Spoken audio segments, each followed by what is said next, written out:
I showed up to my wife's law school graduation party that I paid for, only for the venue to be closed. I called my wife. She said the party ended 2 hours ago. I guess I didn't want you there. Then I saw my wife's post on her social media thanking her office lover for sponsoring her education. So I walked away quietly, canceled every payment, and sold my 90% stake in her new boyfriend's company, $157 million worth. Minutes later, my phone lit up with 156 missed calls and someone showed up at my door. So there I was, cruising down Fifth Avenue in my Tesla Model S, feeling pretty damn good about myself. Tonight was supposed to be the night, Leah's law school graduation party at that swanky venue in downtown Manhattan that cost me more than most people's annual salary. 48 grand for one night, plus premium everything, because my wife had champagne tastes and zero understanding of budgets. Not that it mattered to me. Hell, I'd have paid double just to see her face light up when she walked into that place. The jazz trio she'd handpicked was probably warming up right about now, and the catering team was likely putting the finishing touches on those ridiculous gold-leafed appetizers she'd insisted on. "It's a once-in-a-lifetime celebration," she'd said, batting those gorgeous brown eyes at me. "We need it to be perfect." And like the lovesick fool I apparently was, I'd nodded and pulled out my black Amex without hesitation. Traffic was surprisingly light for a Friday evening in Manhattan, which should have been my first red flag. Usually, getting to downtown venues during peak hours is like trying to navigate through molasses while being attacked by angry cab drivers. But tonight? Smooth sailing. Almost too smooth, if you catch my drift. I pulled up to the venue and immediately knew something was off. The place was darker than my ex-mother-in-law's soul. No valet, no warm lighting spilling onto the sidewalk. No sounds of celebration echoing from inside, just silence and shadows. My gut started doing this annoying little dance it does when things are about to go sideways. I parked and walked up to the main entrance, my Italian leather shoes clicking against the pavement like a countdown timer. The doors were locked tight. Not just we're running late locked, but nobody's been here for hours locked. I pressed my face against the glass, cupping my hands to block out the streetlight glare. Empty. Completely, utterly, soul-crushingly empty. My phone was already in my hand before my brain fully processed what I was seeing. Speed dial number 1, Leah. Straight to voicemail. Her voice, all bright and cheerful. "Hi, you've reached Leah. I'm probably too busy being awesome to answer right now, so leave a message and I'll get back to you when I can." Even her voicemail was cocky. I should have seen the warning signs years ago. I tried again. And again. On the 4th attempt, she finally picked up. "Oh, hey babe." Her voice was light, almost musical. There was background noise, laughter, clinking glasses, the kind of sounds you'd expect from a party in full swing. "Leah, where are you?" "I'm at the venue and it's completely dark. The doors are locked." A pause. Then that laugh, the one I used to think was adorable, but now sounded like nails on a chalkboard. "Oh, the party ended 2 hours ago. I guess I didn't want you there." The words hit me like a freight train carrying a cargo of what the actual hell? "What do you mean you didn't want me there? I paid for the entire thing." "I know. And it was beautiful. Everyone had such a wonderful time. The jazz trio was perfect, by the way." "Great choice." Her voice was so casual, so matter of fact, like she was discussing the weather or commenting on a nice restaurant meal. "Leah, this is insane. You can't just..." Click. She hung up on me. Actually hung up, like I was some telemarketer trying to sell her extended warranty coverage on a car she didn't own. I stood there on the sidewalk, staring at my phone like it had personally betrayed me. Cars were whooshing by, people were walking past with their Friday night plans, and the city was humming along like nothing had happened. But my world had just tilted off its axis. That's when I made my second mistake of the evening. I opened Instagram. There it was, posted just 45 minutes ago. Leah in that champagne gold dress I bought her last month from some boutique in Soho that charged more per square inch of fabric than NASA spends on heat shields. She looked absolutely stunning, I'll give her that. Her dark hair was perfectly styled, her makeup was flawless, and she was glowing with happiness. She was also kissing Dominic Kane. Dominic Kane, her senior partner at the law firm. The guy she'd talked about constantly for months. Oh, Dominic thinks this and Dominic suggested that, and Dominic is such a brilliant legal mind. I'd started calling him Dominic this, Dominic that in my head months ago because his name came up in every damn conversation. But here's the real kicker, the caption under the photo.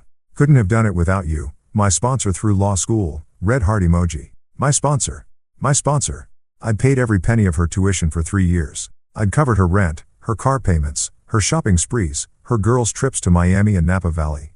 I'd been her walking ATM for our entire relationship, and she was thanking Dominic for sponsoring her through law school, the guy who'd probably never paid for anything more expensive than her Starbucks order. My grip on the phone tightened until I could hear the case creaking. The blood was rushing in my ears, and for a second, I thought I might actually pass out right there on the sidewalk. This wasn't just betrayal. This was humiliation served ice cold with a side of public embarrassment. Everyone who mattered to her had been at that party. Her law school friends, her colleagues, probably half the legal community in Manhattan, and they all thought Dominic was her sugar daddy. The comments were already rolling in. Heart eye emojis, congratulations, people tagging their friends to come see the gorgeous couple. One comment made my stomach drop even further. Finally. We were wondering when you two would make it official. You're perfect together. Finally? They'd been wondering? How long had this been going on? I scrolled through more photos from the party. There was Leah giving her speech, the speech I'd helped her write, by the way, thanking everyone for their support. There was the cake cutting ceremony with that ridiculously expensive custom cake I'd ordered from that fancy bakery in Brooklyn. There were group shots of her law school friends, candid photos of the jazz trio playing, pictures of people dancing and laughing and having the time of their lives at my expense. Literally. And in every single photo where couples appeared, there was Leah with Dominic, his arm around her waist, her hand on his chest, both of them looking like they'd stepped out of some romantic movie about successful young lawyers falling in love over case files and late-night coffee runs. I turned away from the locked venue without another word. There was nothing left to say, nothing left to see. The party was over in more ways than one. Walking back to my car, I felt something shift inside me. The hurt was still there, raw and burning, but underneath it was something colder, something calculating. Leah thought she was so clever, pulling off this little switcheroo. She thought she could just erase me from her success story and replace me with her new boyfriend like I was some inconvenient footnote in her biography. But here's what my dear wife didn't know, and what was about to become very, very important. I don't just throw money around randomly. Every dollar I spend, every investment I make, every financial decision that affects my life gets documented, tracked, and recorded with the precision of a Swiss watchmaker. And Dominic Kane?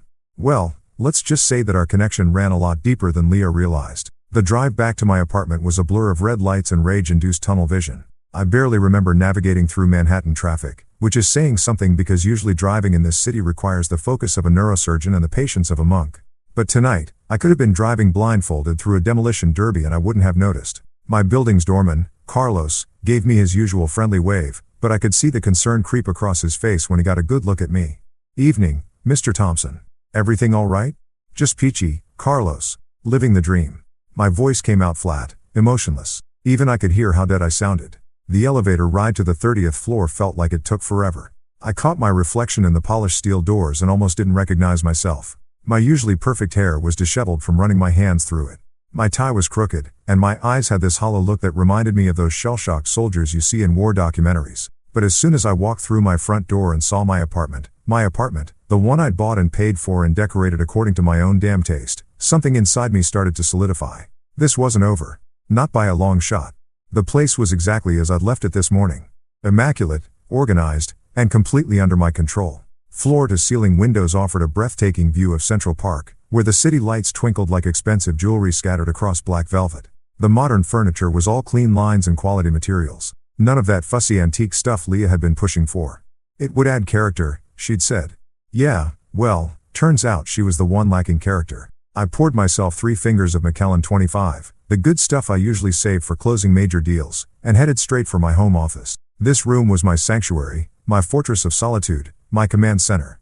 Everything in here was exactly where it should be, arranged with the kind of obsessive precision that had made me successful in the first place. The desk was a thing of beauty, reclaimed walnut from some 19th century barn in Vermont, custom built by a guy in Brooklyn who charged more per square foot than most Manhattan apartments. My laptop sat open in the exact center, flanked by 2 matching monitors and a sound system that cost more than most people's cars. The bookshelf held my collection of business biographies, investment guides, and legal texts that I actually read, unlike some people who just posed with them for Instagram photos. But the real star of the show was sitting in the bottom drawer of my desk, locked away like the precious thing it was, my black leather primary assets binder. I pulled it out and set it on the desk with the reverence usually reserved for religious artifacts. This baby contained 3 years of meticulous record-keeping. Every transaction documented with obsessive detail, bank statements, wire transfer receipts, tuition invoices, rent payments, credit card statements, a complete financial autobiography of my relationship with Leah. See, here's the thing about me that Leah never quite understood. I don't do anything halfway. When I love someone, I love them completely, totally, with every fiber of my being. And when I support someone financially, I document every goddamn penny because that's what smart businessmen do.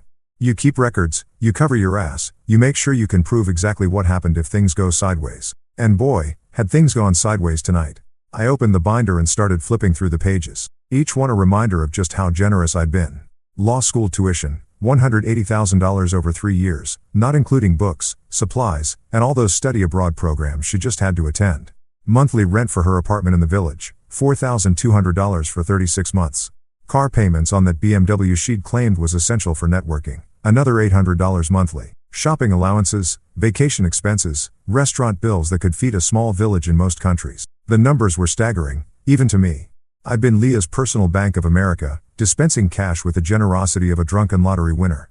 And she'd repaid me by making out with her boss at a party I'd funded, then publicly crediting him as her sponsor. But here's where it gets interesting, and where Leah's complete ignorance of my business dealings was about to bite her in her perfectly sculpted ass. About 18 months ago, she'd come to me with this sob story about Dominic. Poor guy was struggling to get his legal consulting firm off the ground. He had big dreams but no capital.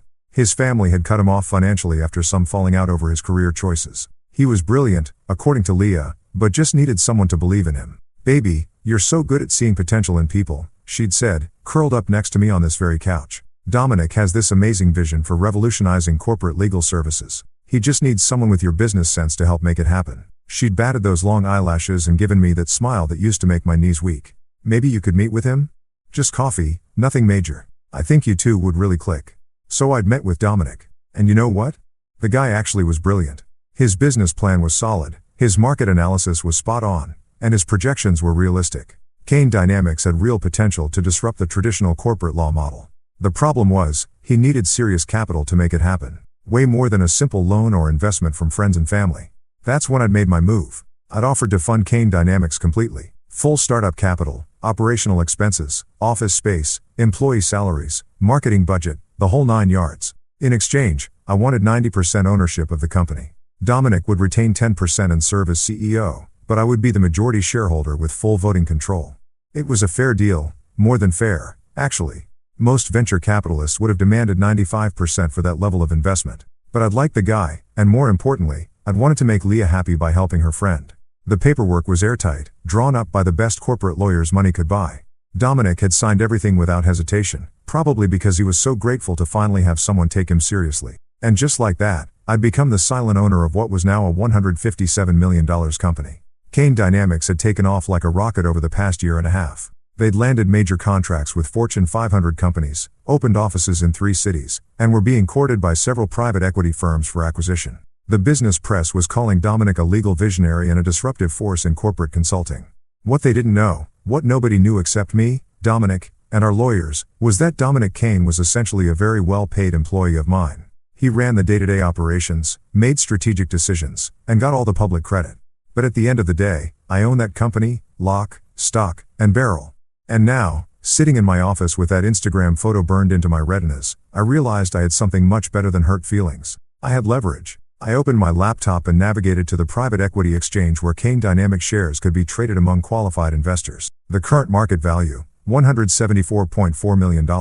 My 90% stake, worth approximately $157 million, give or take a few million depending on market fluctuations. There were already 3 serious acquisition offers pending in my inbox, 2 private equity firms and 1 major consulting conglomerate, all offering premium prices for immediate sale. I could liquidate my entire position tonight if I wanted to, just click a few buttons and walk away with enough money to buy a small island somewhere. The irony was almost too perfect.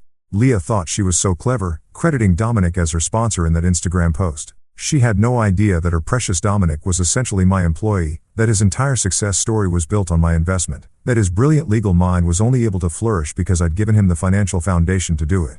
I leaned back in my chair and took another sip of whiskey. The burn felt good. Clarifying. For the first time since I'd seen that locked venue door, I was starting to feel like myself again.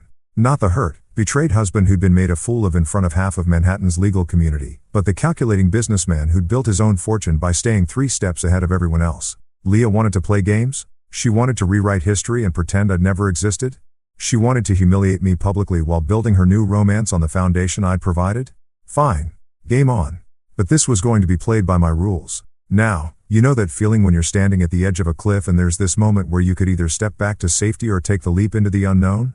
That's exactly where I was, sitting at 2:47 a.m., staring at my laptop screen with the cursor hovering over buttons that would change everything. The Macallan had done its job. The sharp edges of my anger had smoothed into something much more dangerous, cold, calculated fury. I'd spent the last 4 hours going through every financial connection I had to Leah's perfect little life. And let me tell you, The web was more extensive than a conspiracy theorist's corkboard. But I'm a methodical guy. You don't build a multi-million-dollar portfolio by making rash decisions, even when your cheating wife has just served your dignity on a silver platter to half of Manhattan's legal elite. So I started small, with the arteries that fed her lifestyle, before moving on to the major organs. First up, the graduation party vendors. My fingers flew across the keyboard as I logged into my business banking portal. The venue payment? Cancelled, with the dispute filed citing services not rendered as agreed. The catering company? Same treatment. The jazz trio she'd handpicked? Their check was getting stopped faster than a teenager trying to use a fake ID at a liquor store. Now, technically, the services had been rendered, just not to me, since I'd apparently been persona non grata at my own wife's celebration. But that's the beautiful thing about contract law, there's always an out if you know where to look. The venue contract specifically stated that the event was for Mr. and Mrs. Thompson's celebration, and since Mr. Thompson hadn't been invited, the terms had been materially breached. I could practically hear the phone calls that would be happening in a few hours. Venue managers scrambling to explain to their bosses why they'd hosted a party without getting paid. Caterers wondering how they were going to explain the bounce check to their suppliers. The jazz trio probably wouldn't even notice until they tried to deposit their payment next week, but when they did, it was going to be a fun conversation. Next on the chopping block, Leah's corporate American Express card. This one was particularly satisfying because I'd set it up as an authorized user account under my primary business credit line. The monthly limit was $15,000, which she routinely maxed out on everything from designer shoes to those ridiculous $200 facials she claimed were essential for professional networking. With a few clicks, her card was canceled, which meant her Uber account was linked to that card. Her seamless orders, her Amazon Prime shopping sprees, her monthly subscription to that boutique gym in Soho where she did more socializing than working out, all of it was about to come to a screeching halt the next time she tried to make a purchase. Then came the big one, her final semester tuition reimbursement. See, here's something most people don't know about law school financing. A lot of students pay their final semester tuition up front and then apply for various reimbursements and grants after graduation. It's like getting a tax refund, except the check is usually around $35,000 and it comes from the school's financial aid office rather than the IRS. Leah's reimbursement had been processed yesterday. I'd gotten the notification email while I was driving to the party venue. $37,142, direct deposited into the joint checking account I'd set up for her education expenses. The same account where I was listed as the primary holder. I transferred every penny back to my personal account and then closed the joint account entirely. The transaction history would show exactly what had happened, but by the time Leah figured it out, the money would be long gone and the account would be a memory. But that was all just foreplay. The main event was Kane Dynamics. I pulled up the private equity exchange again and stared at the numbers. The company I'd built, because let's be honest, that's exactly what I'd done, was valued at $174.4 million as of market close. My 90% stake was worth more than some small country's GDP. And sitting in my inbox were 3 acquisition offers that would turn my investment into enough cash to retire tomorrow if I wanted to. The first offer was from Meridian Capital, a Boston-based private equity firm that specialized in legal service acquisitions. They were offering $180 million for a complete buyout, which represented a 32% premium over current market value. Not bad, but not spectacular. The second offer came from Goldman Sachs' private wealth division, representing an unnamed client who wanted to acquire Kane Dynamics as part of a larger legal services consolidation play. Their offer was $185 million, plus a potential earnout clause that could push the total to $200 million if certain performance metrics were met over the next 2 years. But the third offer, that was the one that made me smile for the first time all night. Blackstone Legal Partners, the same firm that had been trying to poach Dominic for the past 6 months, was offering $195 million for an immediate acquisition with the stipulation that all current management would be retained for a minimum of 2 years. They wanted to buy Kane Dynamics specifically to get Dominic, not realizing that Dominic was essentially just an expensive employee who could be replaced at my whim. The irony was so thick you could cut it with a knife. Blackstone was willing to pay nearly $200 million to acquire a company just to get their hands on a guy who was about to find out that his entire career was built on borrowed time and my generosity. I opened a new browser tab and navigated to the secure transaction portal. My fingers hovered over the keyboard as I considered my options. I could accept the Blackstone offer and walk away with enough money to never work again. Or I could accept one of the other offers and watch Dominic's world crumble when his new corporate overlords decided they didn't need his services after all. But then I remembered that Instagram photo. Leah's lips on his, her hand on his chest, that caption thanking him for being her sponsor through law school. I remembered the comments from their mutual friends, all those people who thought they'd been watching some beautiful love story unfold when they were actually witnessing the most expensive cuckold arrangement in Manhattan's history. Fuck it. I clicked on the Blackstone offer and hit accept terms. The transaction would take 48 hours to fully process, but my shares were now locked in at $195 million. By Monday morning, I would no longer own Kane Dynamics, and Dominic would be working for people who'd paid a premium price for a company they thought he controlled. The beautiful part was that Dominic would probably never know what hit him. He'd wake up Monday morning thinking he was still the visionary CEO of his successful consulting firm. He'd grab his usual coffee from that pretentious place on the corner, check his stock options portfolio, and probably text Leah some cute message about their bright future together. Instead, he'd walk into his office to find representatives from Blackstone waiting to explain the new corporate structure. They'd be polite about it, professional, but the message would be clear. Kane Dynamics was under new management, and Dominic's role was about to be evaluated for optimal strategic fit. In corporate speak, that translates to, "We paid $195 million for your company because we thought you were indispensable, but now that we own you, we're going to figure out whether you're actually worth keeping around." My laptop chimed with a confirmation email. Transaction accepted. Funds would be available for transfer within 2 business days. I was now $195 million richer, and the company that had made Dominic into Leah's knight in shining armor was about to become someone else's problem. I leaned back in my chair and finished the last of my whiskey. The city lights twinkled outside my window, and for the first time since I'd stood outside that locked venue door, I felt like I was back in control. Phase 1 was complete. The financial arteries that had kept Leah's lifestyle flowing were now severed, and Dominic's professional world was about to be turned upside down. But this was just the beginning. Tomorrow, the real consequences would start hitting, and I had a front row seat to watch it all unfold. I woke up at 6:30 a.m. to the sound of my phone buzzing like an angry hornet trapped in a mason jar. Even in my half-asleep state, I knew exactly what was happening. The chickens were coming home to roost, and apparently they were pissed off about the accommodations. My phone screen looked like Times Square on New Year's Eve. Notification after notification lighting up the display, text messages, missed calls, voicemails, even a few WhatsApp messages from numbers I didn't recognize. The digital equivalent of pitchforks and torches, all demanding my immediate attention. I made myself a cup of coffee first, because I'm not a savage. Ethiopian single origin, ground fresh, brewed in my $3,000 espresso machine that Leah had called ridiculously overpriced when I bought it. Funny how everything I enjoyed was either overpriced or unnecessary according to her, but her monthly shopping sprees were essential investments in her professional image. The coffee was perfect, rich, smooth, with just enough caffeine to prepare me for whatever storm was waiting in my inbox. I settled into my favorite armchair, the one with the perfect view of Central Park, and finally checked my phone. 156 missed calls. 156. I hadn't seen numbers like that since the 2008 financial crisis, when half my clients were calling to either panic sell everything or beg me to perform some kind of investment miracle that would save their retirement funds. The text messages were even better. A beautiful cascade of desperation, confusion, and barely contained panic that read like a masterclass in actions have consequences. 101. Leah had sent 47 messages between 3 a.m. and 6 a.m. They started out confused. "Babe, my card got declined at the pharmacy. Can you check on that?" Progressed through anger. "This is ridiculous. I need my medications and my card isn't working." And ended up in full-blown panic mode. "Call me back right now.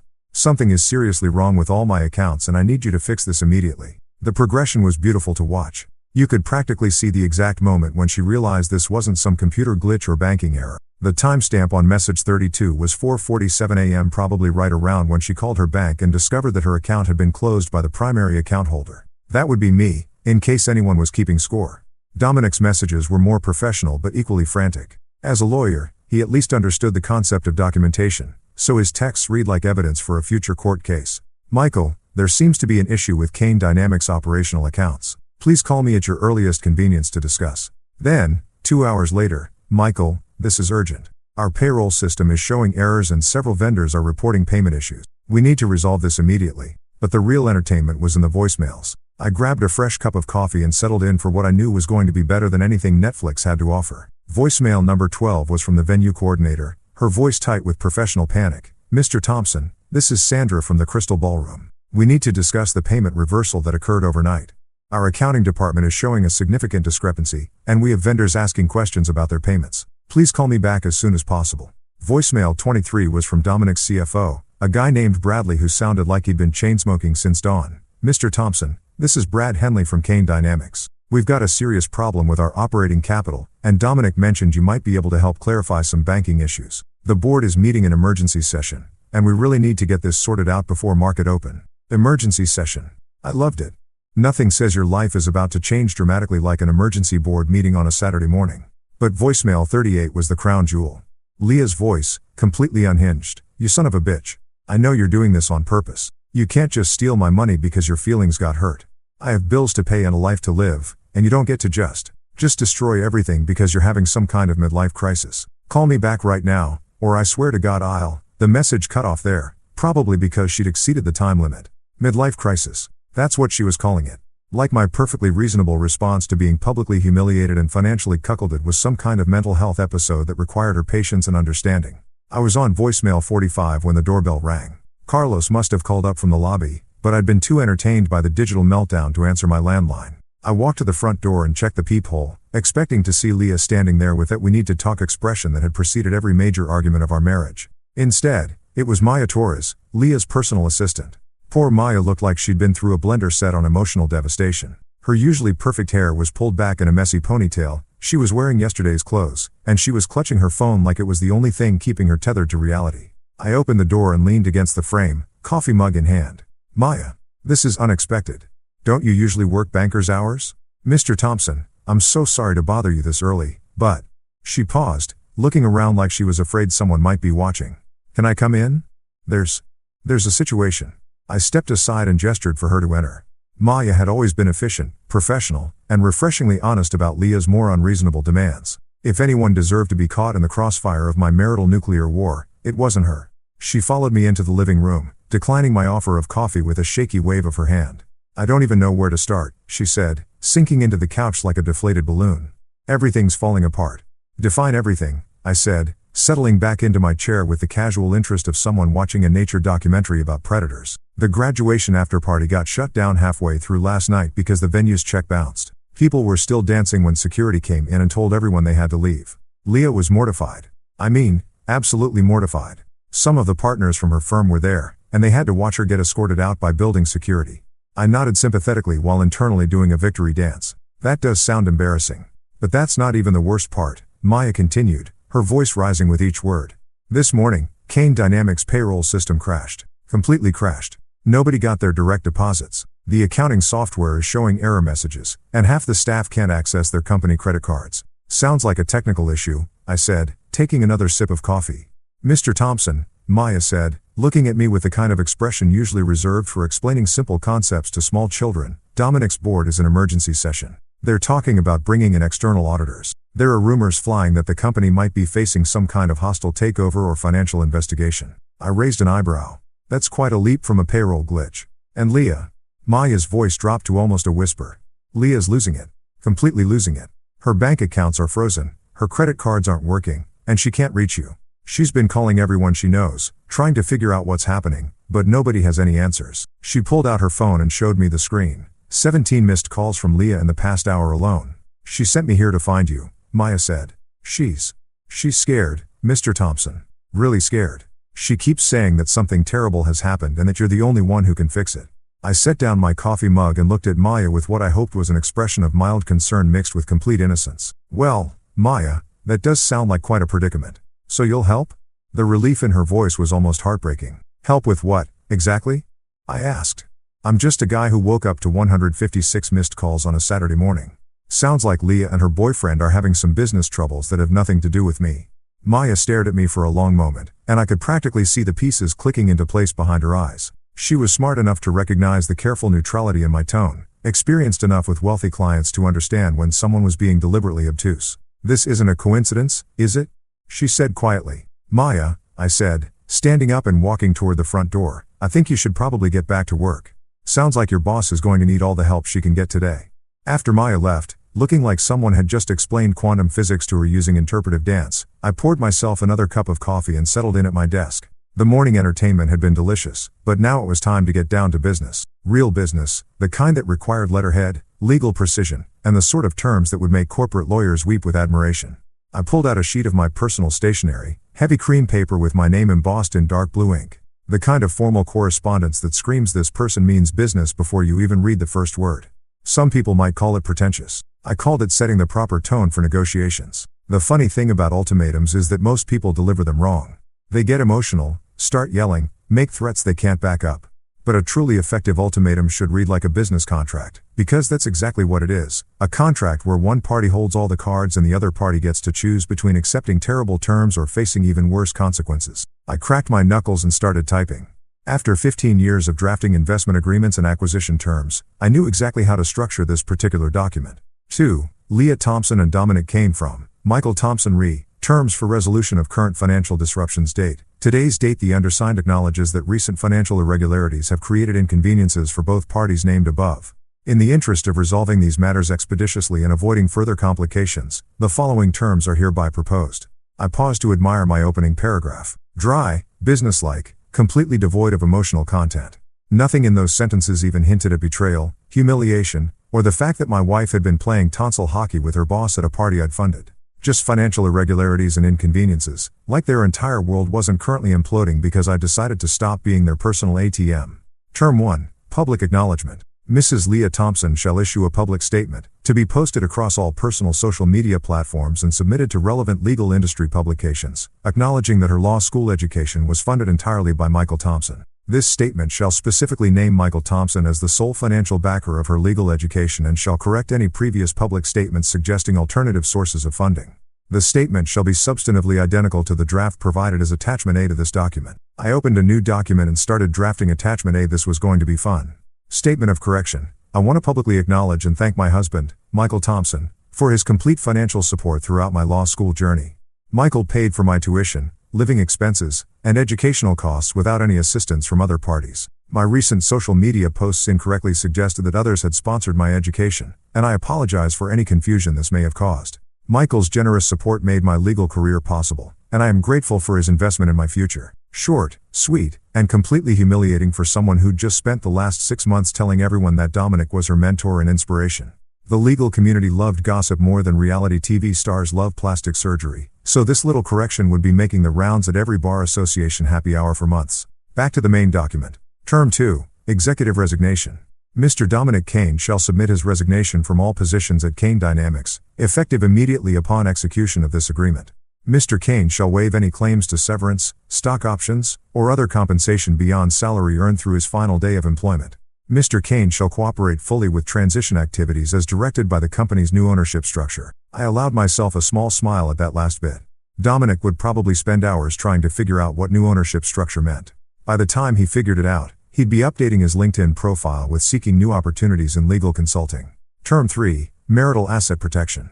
Mrs. Leah Thompson hereby waives any claims to marital property, business interests, or other assets acquired during the marriage by Michael Thompson. This includes, but is not limited to, investment portfolios, real estate holdings, business equity, and intellectual property. Mrs. Thompson acknowledges that these assets represent Michael Thompson's separate property and shall make no claims for division, support, or compensation related to these holdings. This was the big one. Under New York's equitable distribution laws, Leah could theoretically claim half of everything I'd acquired during our marriage. But that was only if she wanted to drag things through divorce court while I systematically dismantled every financial structure that supported her lifestyle. The smart play was to waive her claims now and avoid the scorched earth litigation that would leave us both poorer and angrier. Term 4. Non-disclosure agreement. Both parties shall execute comprehensive non-disclosure agreements prohibiting public discussion of Michael Thompson's business activities, investment decisions, or personal affairs. This includes, but is not limited to, social media posts, interviews, casual conversations with third parties, and any other forms of public or private communication that reference Michael Thompson in any context. I wanted them both to disappear from my life completely. No more Instagram posts tagging me in couple photos. No more casual mentions at networking events. No more "oh, Michael thinks this" or "Michael suggested that" in their professional conversations. They could go build their new life together, but they'd be doing it without using my name as their social currency. Term 5. Enforcement and consequences. Any violation of these terms shall result in immediate legal action seeking full monetary damages, injunctive relief, and complete asset clawback of all funds previously provided to either party. Michael Thompson reserves the right to pursue all available legal remedies, including but not limited to civil litigation, asset forfeiture proceedings, and criminal referrals where applicable. The stick to go with a carrot. In other words, play by my rules or I'd spend the next 5 years and a significant portion of my considerable wealth making their lives a legal nightmare that would make Dante's Inferno look like a spa vacation.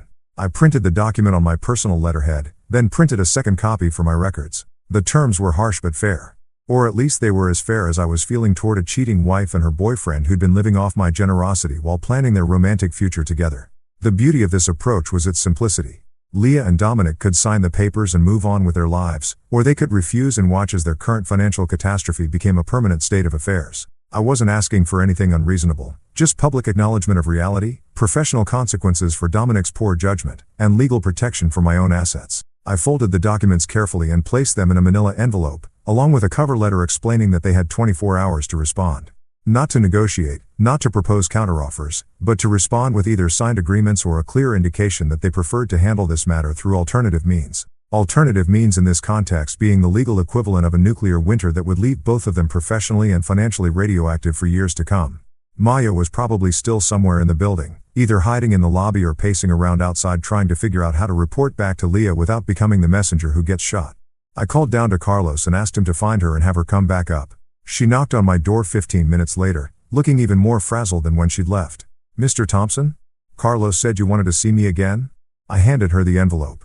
"I need you to deliver this to Leah in person. Not by email, not by text, not left with a doorman or assistant. Hand-delivered, with confirmation that she's read and understood the contents." Maya took the envelope like it might explode in her hands. "What is it?" "A solution to her current problems," I said, along with some very reasonable terms for resolving this situation. "She has 24 hours to respond. And if she doesn't respond?" I smiled, the kind of smile that venture capitalists use when explaining to startup founders why their company is being dissolved. "Then she'll discover that her current problems were just the opening act. The main show hasn't even started yet." I spent the rest of Saturday doing exactly what I'd been planning to do before my life imploded on Friday night, absolutely nothing productive. I ordered Thai food from that place on the Upper West Side that charges $40 for pad Thai but makes it so good you'd sell your grandmother's jewelry to get another order. I binge-watched the entire second season of some Netflix show about billionaires behaving badly, which, given my current circumstances, felt like a documentary about my weekend. Around 7 p.m., I opened a bottle of Barolo that I'd been saving for a special occasion.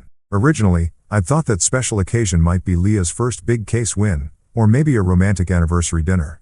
Turns out the special occasion was celebrating the systematic destruction of my cheating wife's financial security. Life's funny like that. The wine was perfect, rich, complex, with just enough tannins to remind you that good things take time to develop properly. Unlike marriages, apparently, which could go from till death do us part to I guess I didn't want you there faster than a tech startup burning through venture capital. My phone had been mercifully quiet since Maya left with the envelope. Either Leah was taking her time reading my terms, or she was holed up somewhere having the kind of emotional breakdown that requires multiple boxes of tissues and at least one friend willing to listen to 3 hours of "but I don't understand how this happened" on repeat. I was halfway through the bottle and contemplating whether to order dessert from that overpriced gelato place when my building's front desk called. "Mr. Thompson, there's a Mrs. Thompson here to see you. Should I send her up?" Of course there was. I'd been wondering when she'd finally work up the courage to face me directly instead of sending her assistant to do reconnaissance missions. "Send her up, Carlos. Thanks."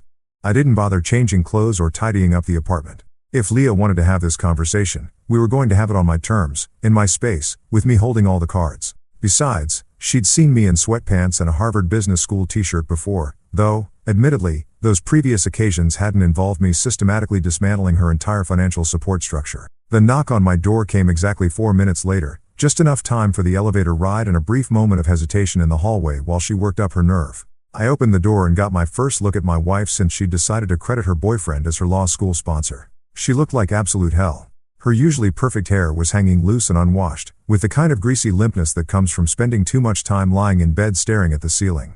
The designer makeup she never left the apartment without was completely absent, leaving her face pale and puffy around the eyes. She was still wearing yesterday's clothes, that same champagne gold dress from the Instagram photo, except now it was wrinkled and stained with what looked like coffee or wine or possibly tears. "Can I come in?" she asked, her voice barely above a whisper. I stepped aside without saying anything. What was there to say? "Welcome to the consequences of your actions? Gee, you look like someone who just discovered that financial security isn't guaranteed." Sometimes silence is more devastating than any clever comeback. She walked into the living room like someone navigating a minefield, glancing around at the apartment she'd lived in for 3 years as if she'd never seen it before. Maybe she was finally noticing that every piece of furniture, every piece of art, every expensive gadget had been bought with my money. Or maybe she was just trying to figure out how to start a conversation with the husband she'd publicly humiliated less than 24 hours ago. "I got your document," she said, sinking onto the couch where she'd cuddled with me countless times while planning our future together. Back when I thought our future involved growing old together instead of growing apart via Instagram posts. "I figured you had, considering you're here instead of at Dominic's place." I stayed standing, leaning against the window with my wine glass. Power dynamics matter in negotiations, and I wanted her looking up at me for this conversation. "Michael, I need you to understand something." She was using her lawyer voice, the calm, reasonable tone she'd practiced for closing arguments and client meetings. What happened at the party? It wasn't supposed to hurt you. I nearly choked on my wine. It wasn't supposed to hurt me? You threw a graduation party that I paid for, didn't invite me, made out with your boss in front of everyone we know, and then publicly credited him for funding your education. But somehow this wasn't supposed to hurt me? She paused, running her hands through her unwashed hair. I didn't want you there with my friends. Your friends, I repeated the words like I was trying to understand a foreign language. The same friends who've been eating at restaurants I paid for, drinking wine I bought, celebrating accomplishments that I funded? It's not like that. Then explain to me what it is like, Leah. Because from where I'm standing, it looks like you've been running a 3-year con where you let me pay for your entire life while you planned your exit strategy with Dominic. She stood up abruptly, pacing toward the kitchen like a caged animal. You don't understand the pressure I was under. Do you know what it's like being the wife who can't afford anything on her own? Having everyone know that my husband pays for everything? So your solution was to pretend that your boyfriend pays for everything instead? He's not my boyfriend. The words came out sharp and defensive. Dominic and it's complicated. I laughed, and even I could hear how cold it sounded. Complicated. Right. That's what we're calling it when you stick your tongue down someone's throat at a party and thank them for sponsoring your education. She stopped pacing and turned to face me. I made a mistake, okay? I got caught up in the moment and I said something stupid on Instagram. But that doesn't mean you get to destroy my entire life. Destroy your life? I set down my wine glass and walked toward her. Leah, I didn't destroy anything. I just stopped paying for it. There's a difference. You canceled my credit cards. You closed my bank accounts. She gestured wildly around the apartment. You've turned off everything. I can't even buy groceries. Welcome to adulthood, I said. Most people actually have to earn money before they can spend it. Revolutionary concept, I know. Her face crumpled, and for a moment I saw a flash of the woman I'd fallen in love with 4 years ago. Vulnerable, uncertain, human. Then she straightened up and the lawyer mask slipped back into place. Those terms you sent me, she said. They're ridiculous. You can't expect me to publicly humiliate myself just because you're having some kind of what? I interrupted. Some kind of reasonable response to being betrayed and humiliated? Some kind of natural reaction to discovering that my wife has been planning her future with another man while I pay all the bills? I never planned anything with Dominic. Really? Because that Instagram post sure made it sound like you two have been quite the team. Couldn't have done it without you, my sponsor through law school. Heart emoji. Pretty clear messaging there, counselor. She was crying now, ugly tears that streaked down her cheeks and dripped onto that champagne gold dress. I felt overshadowed by you. Like I couldn't have any success that was really mine. Like everything I accomplished was just because of your money. And so you decided to give the credit to Dominic instead? I didn't mean for it to happen like this. But it did happen like this. I walked back to the window, looking out at the city lights that sparkled like scattered diamonds. You made choices, Leah. You chose not to invite me to your party. You chose to kiss Dominic in front of everyone. You chose to thank him publicly for something I paid for. And now you get to live with the consequences of those choices. She followed me to the window, standing close enough that I could smell her perfume mixed with the scent of desperation and regret. Michael, please. I know I screwed up, but we can fix this. We can go to counseling. We can work through this together. You don't have to burn everything down. I turned to look at her, this woman I'd loved enough to support completely, to invest in totally, to trust with my heart and my wallet. Those terms in the envelope aren't negotiable, Leah. You sign them, or you learn what life looks like when I'm not subsidizing it. And if I sign them? What then? Then you and Dominic can build whatever life you want together. Just not with my money, and not with my name attached to your success story. She stared at me for a long moment, probably trying to figure out if I was bluffing. I wasn't. The old Michael, the one who'd believed in love and partnership and building a life together, had died somewhere between that locked venue door and that Instagram post. The new Michael was a businessman first, and businessmen don't make deals with people who've already proven they can't be trusted. 24 hours, I said quietly. Sign the papers or find out what the alternative looks like. Monday morning arrived with the kind of crisp autumn air that makes Manhattan feel like the center of the universe. I chose my outfit carefully, navy Tom Ford suit, Italian leather shoes that cost more than most people's rent, and a tie that whispered I own this room without having to shout about it. Today wasn't just about business, it was about making a statement that would echo through the financial district for months.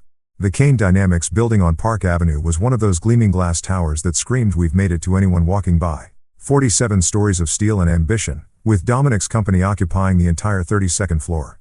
I'd been here exactly once before, about 6 months ago, when Dominic had insisted on giving me a tour of our expanding empire. Our empire, if he only knew. I walked through the lobby like I owned the place, which, until about 18 hours ago, I basically did.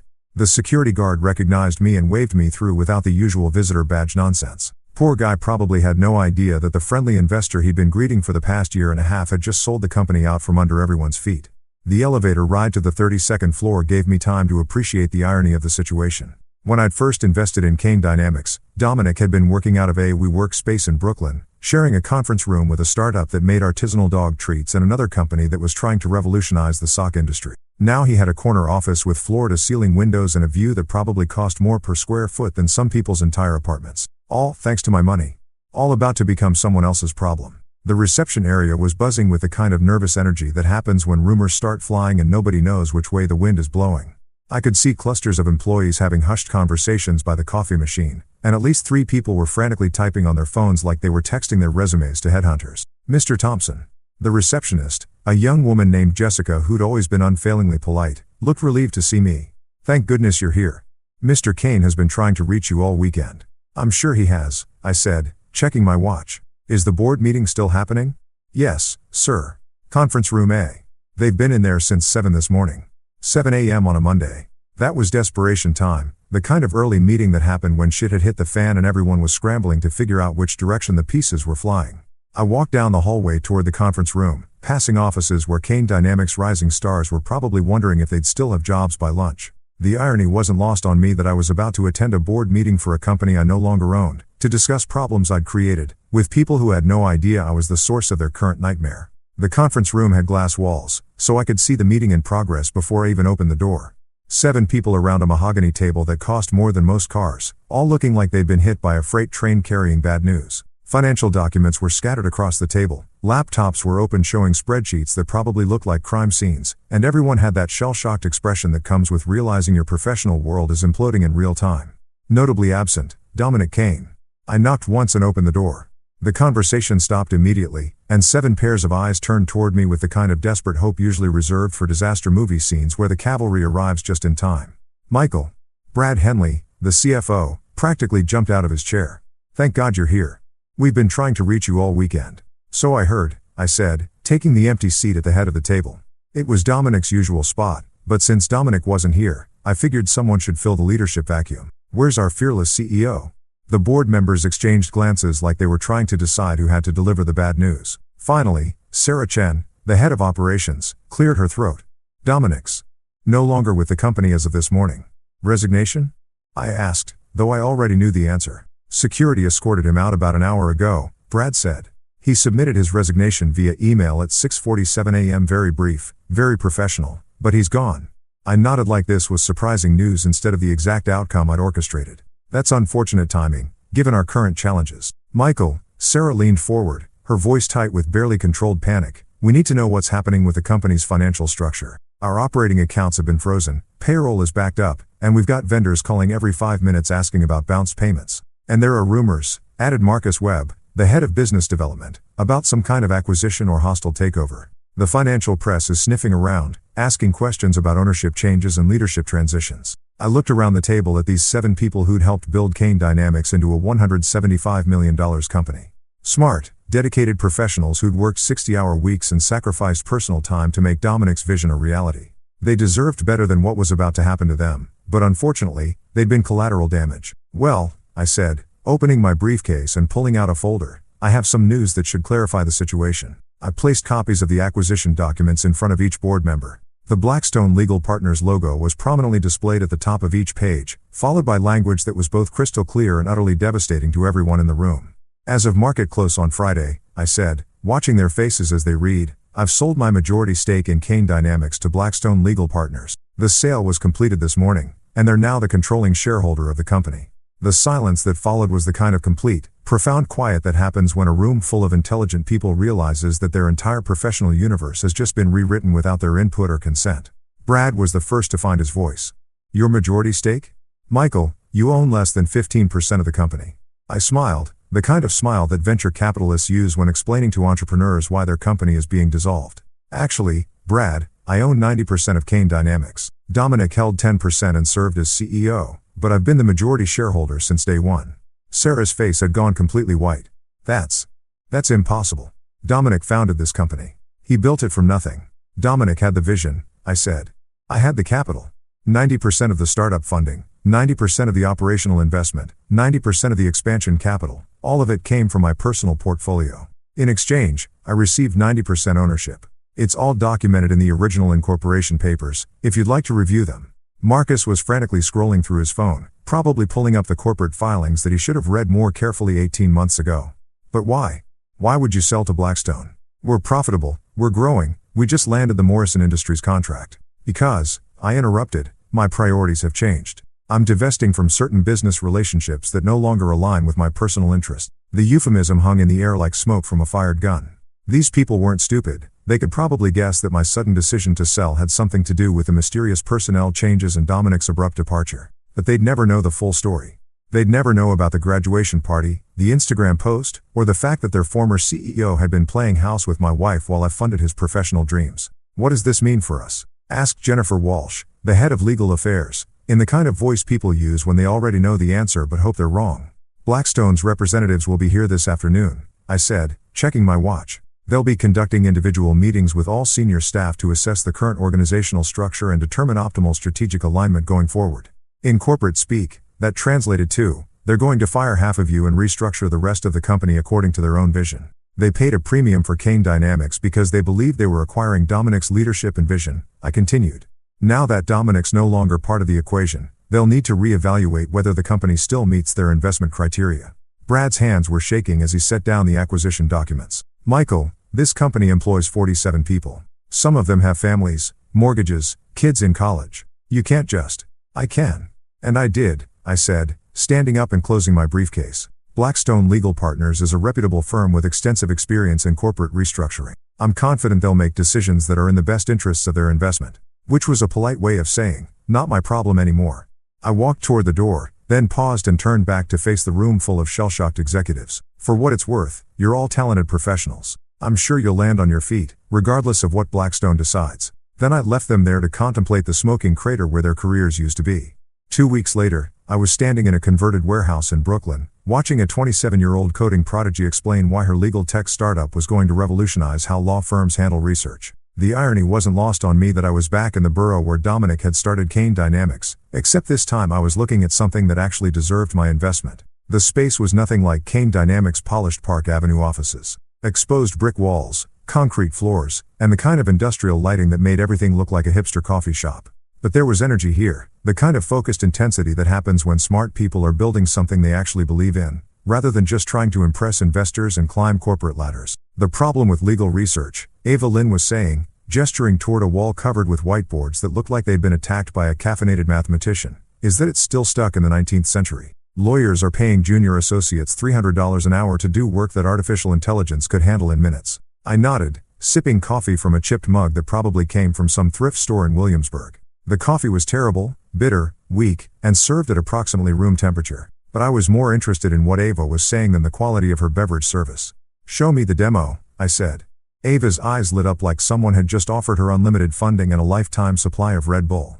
She practically bounced over to her laptop, which was connected to a massive monitor that dominated one wall of the workspace. Okay, so imagine you're working on a complex merger case, she said, her fingers flying across the keyboard.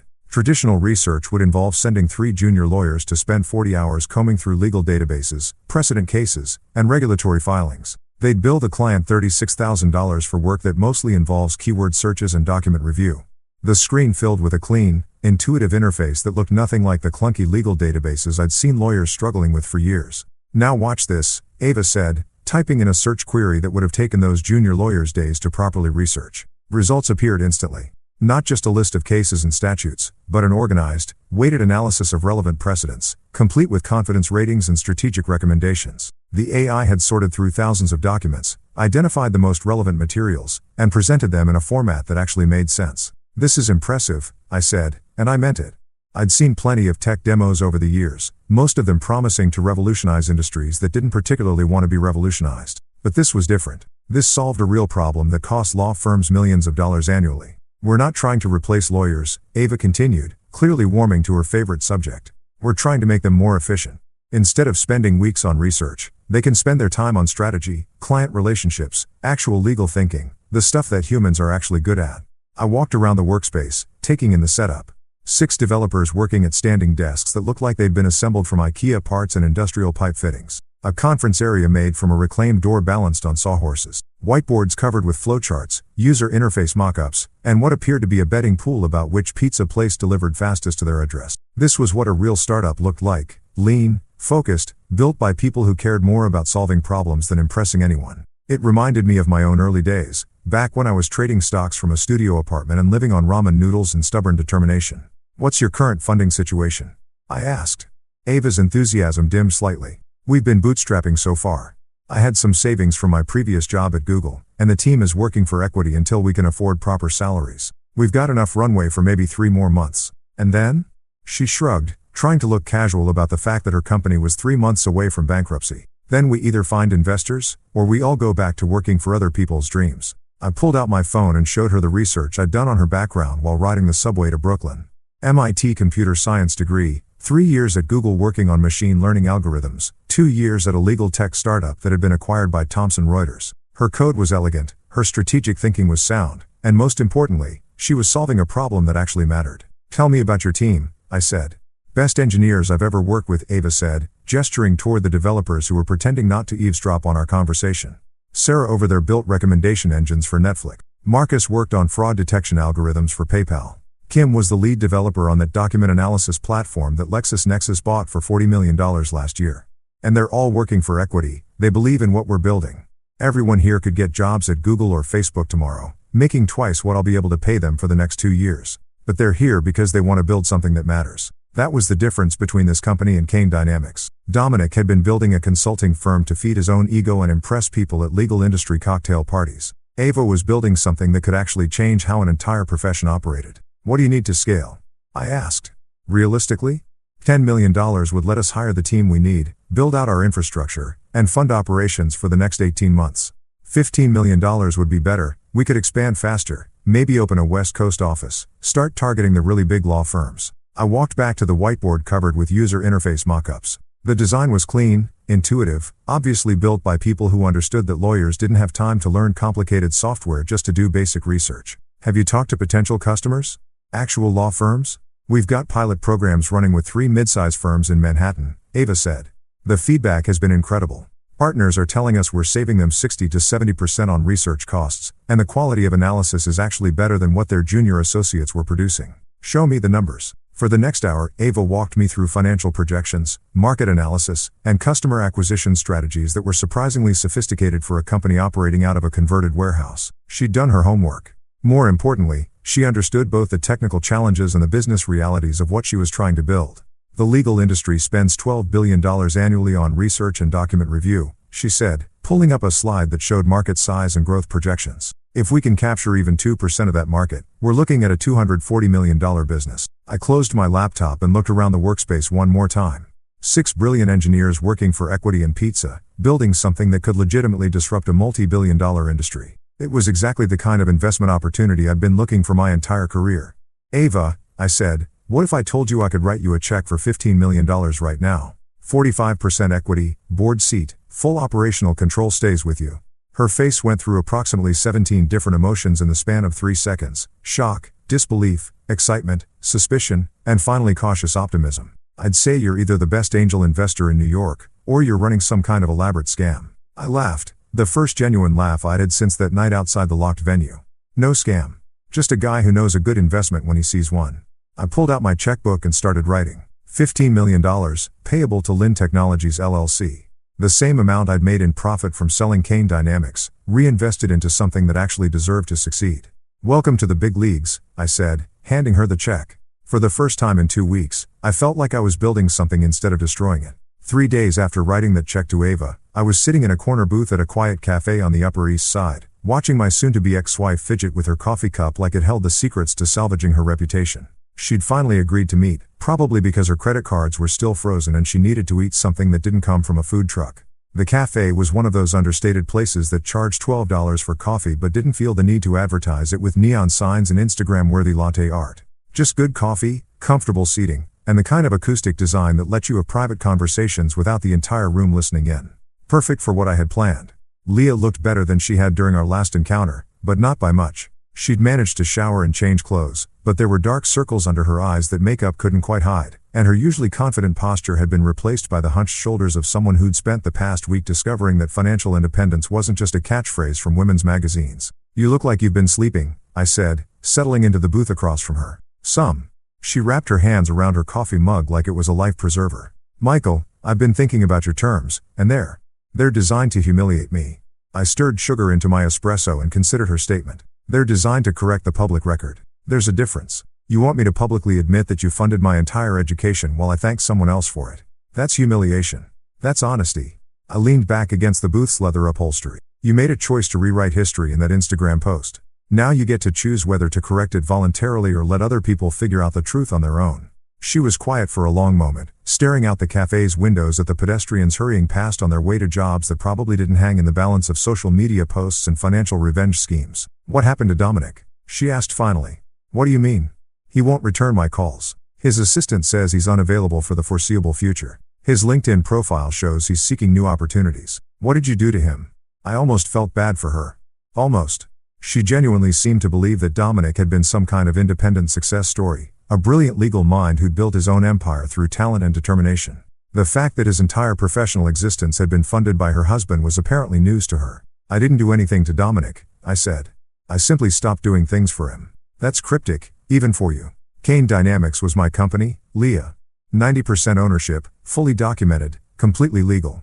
Dominic was essentially a very well-paid employee who got to play CEO because I liked his business plan." The coffee mug slipped from her hands, clattering against the saucer. "That's impossible. The incorporation papers are public record. You're a lawyer, you know how to look these things up. But he built that company from nothing. He was working 18-hour days, making all the strategic decisions, landing all the major clients. With my money." I pulled out my phone and showed her the bank transfer records that I'd printed out for exactly this conversation. 18 months of operational funding, startup capital, expansion loans, office leases, all of it came from my investment portfolio. She stared at the documents like they were written in a foreign language. Why would you fund his company?" "Because my wife asked me to help her friend who was struggling to get his legal consulting firm off the ground. Remember that conversation? You said he was brilliant but just needed someone to believe in him." The color drained from her face as the pieces clicked into place. "Oh, God.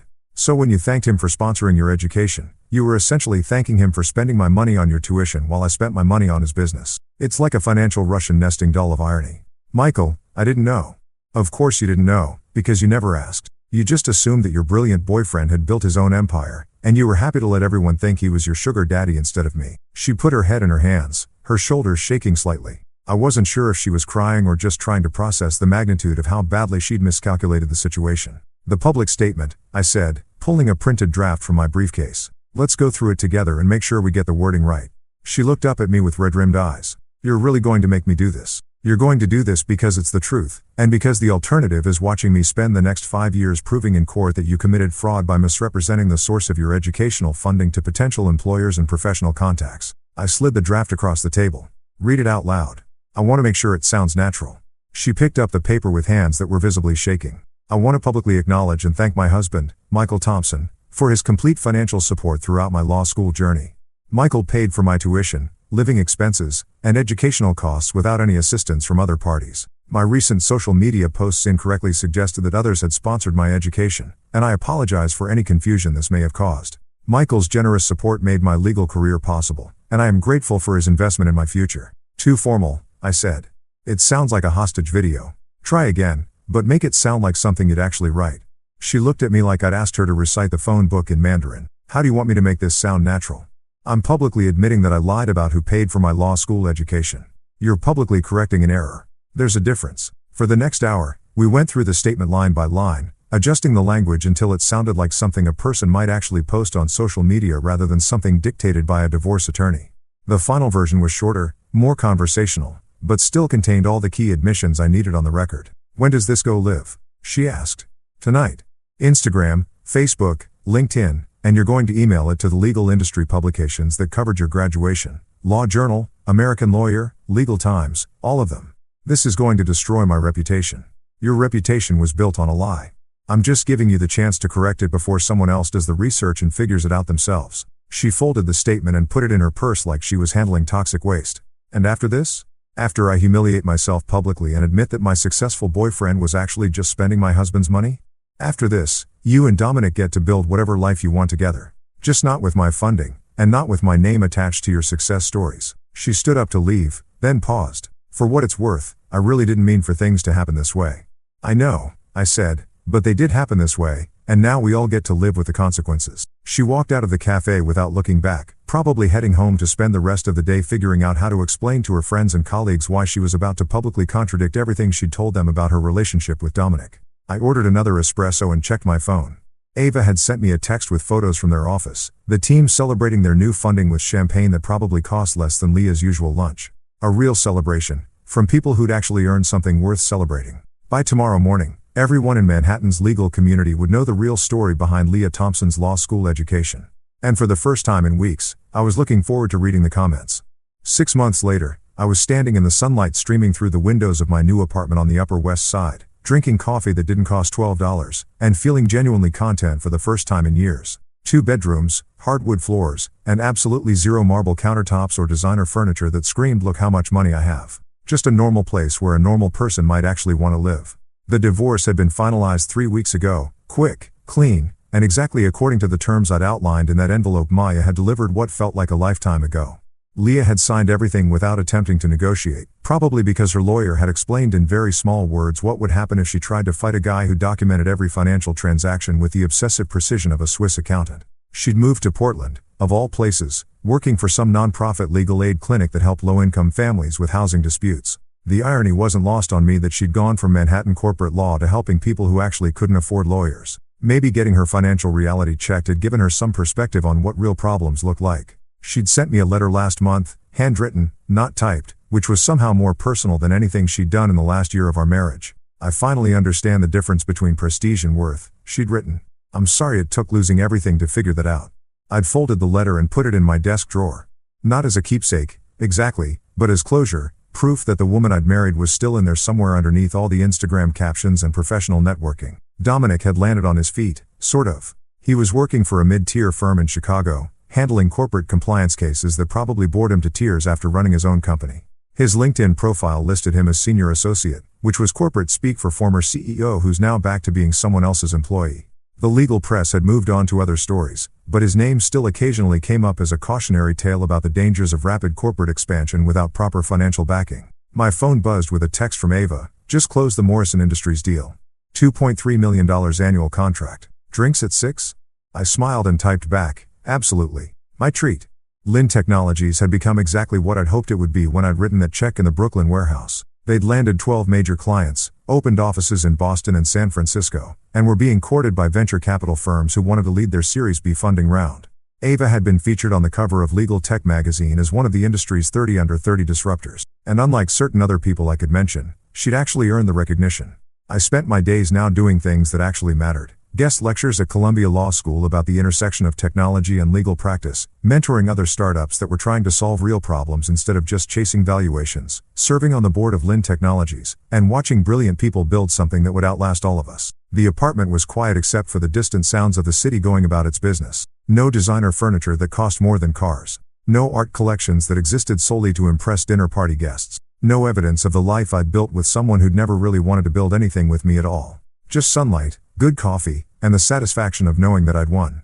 Not because I'd destroyed Leah's financial security or ended Dominic's CEO career or forced them both to confront the reality of their choices. I'd won because I'd freed myself from a relationship that was built on transactions instead of trust, from supporting people who saw my money as an entitlement rather than a gift. I'd won because I was finally investing in things that deserved to succeed, working with people who wanted to build rather than just consume, living a life that belonged to me instead of performing in someone else's social media fantasy. My phone rang. Ava again. "Change of plans," she said. "The whole team wants to celebrate the Morrison deal. We're thinking that new rooftop place in Brooklyn. You in?" I looked around my normal apartment with its normal furniture and its complete absence of Instagram-worthy moments, and realized I couldn't think of anywhere I'd rather be than celebrating with people who'd actually earned their success. "I'm in," I said. "See you there." I grabbed my jacket and headed for the door, leaving behind the sunlight and the quiet and the satisfaction of a well-executed victory. Time to go celebrate with people who understood the difference between building something real and just looking successful online. 6 months ago, I'd thought my life was over when I stood outside that locked venue door. Turns out it was just beginning.